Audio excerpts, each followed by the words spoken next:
17, be sure to keep the commandments of the Lord your God, the stipulation and decrees he has given you. In the future, when your son asks you, what is the meaning of the stipulations and decrees and laws the Lord our God has commanded him, then tell him. Share with him. They came from the Lord. They're to be obeyed. And then toward the end of the chapter in verse 20, whoops.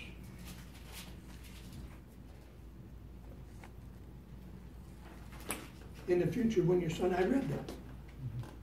Tell him. And so the question should arise for us for this new Israeli generation standing on the shores of Jordan. When you get there, when you've got your farms and your house, and when the milk and honey flow, and when things are good, what happens to you? When you get on top, do you sing with the man? I did it my way. I love the song, and I hate the theology. Self-sufficiency. Yeah, it's the issue of self-sufficiency and forgetting the source. It's not saying you haven't used your abilities greatly, been smarter than the average bear, perhaps, but you were given those smarts to begin with by the Lord. Right. So for you and me today, what is it in our lives, in our prosperous lives, that really reflects that the love of God grips us? It's a question for you and me. What is it in our lives? Is there anything in our lives? Are there extraordinary actions that are in keeping with God's commandments that are reflected in my marriage? How do I treat my wife? How do I treat my husband?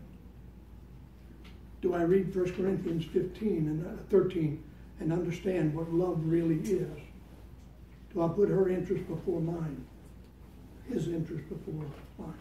I was the wife. Is it reflected, my love of God, is it reflected in my giving? In my relationships in the body of Christ? Do I care for those that are around me? Some have a greater gift of mercy than others. I don't have a high gift of mercy. And I need people around me that do. Is my love for God reflected in the use of my gifts and my talents in ministry? What are those